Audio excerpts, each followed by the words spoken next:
Hello and welcome to Maverrik Live. I am your host Luke 2 and today I am joined by Managing Director Terry Heath. Hello Luke, it's good to be back. How does it feel? Congratulations on the big promotion. Thank you very much. Yeah, taking on a bit more responsibility. Yeah, I saw that on Monday.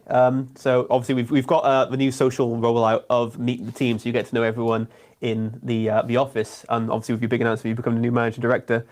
Your big face plastered all over our social media posts. That's it, yeah, I think mine went up a couple of days ago, so yeah, go search out the Maverrik company page and you can check us all out. And the first one actually was Mav, the dog. Oh yeah, the office dog, yeah, he was first one up. Most important person. Exactly.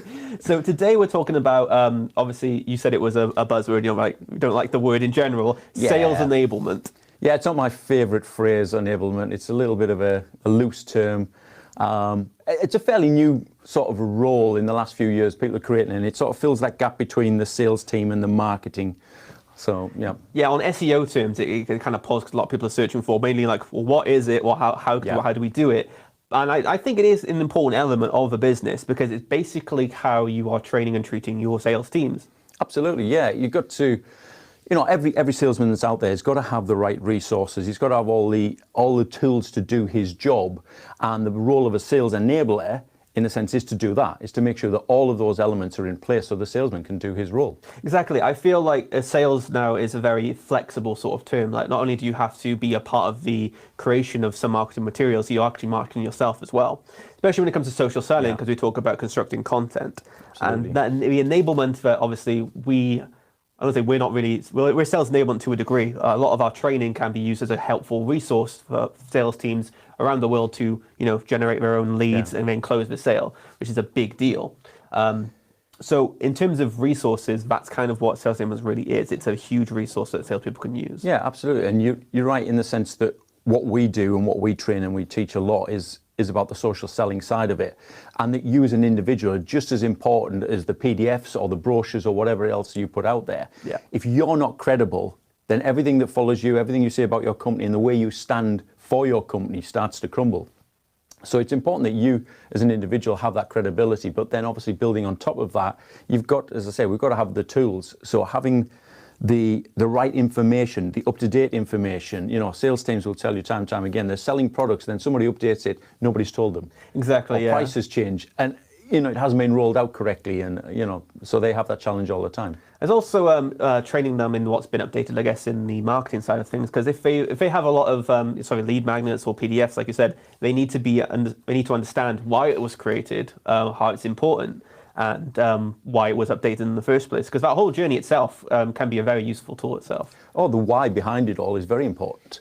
That gives you a bigger story, and if they can communicate that across the board, and in the area particularly as sales teams, as we're focusing on today, then that gives the salesman a whole lot more to talk about effectively, and to put it forward and hopefully secure those sales. Yeah, having all of that value and all of that content at hand is the thing which helps you obviously generate those conversations, root out problems that your leads are having, and being able to bring them into your world and use it that way. And it should be, it's not a case of just the sales enabler feed. It's got to be a two-way thing.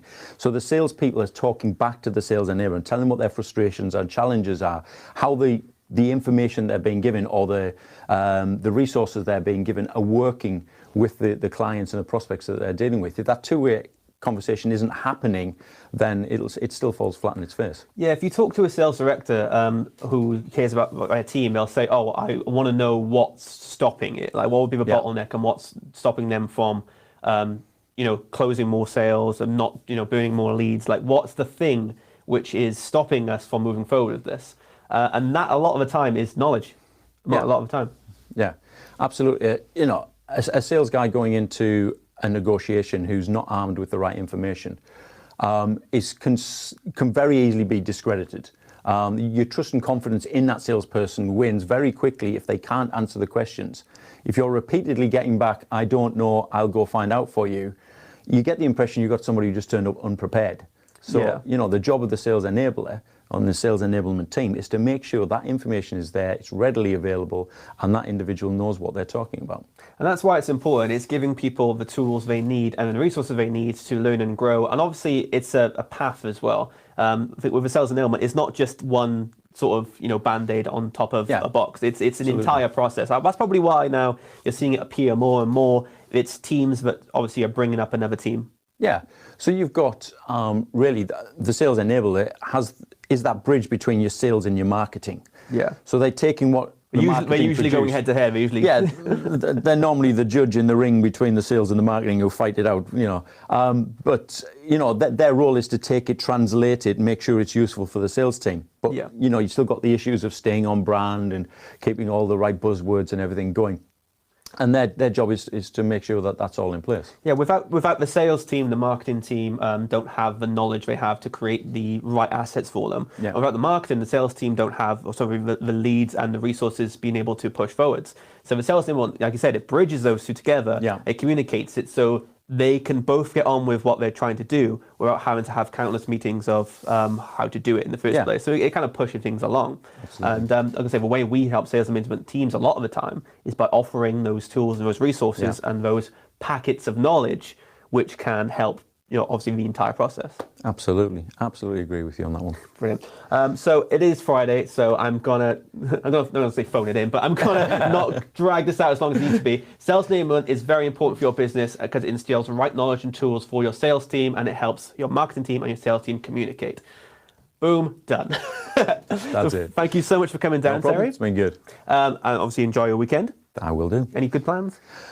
Depends on the weather, as usual. Still in lockdown. Only a few more weeks left to go. It's getting sunnier. At the end of this month, we're having the daylight savings as well, aren't we? So we're going to have longer days, sunnier days, and we're going to get out of the darkness a little bit, which will be fantastic. It'll be good. So thank you once again for joining us on Maverrik Live. Don't forget to subscribe to our YouTube channel and follow us on LinkedIn and Facebook. And we'll be back on Monday for our next session. Have a great weekend. Bye.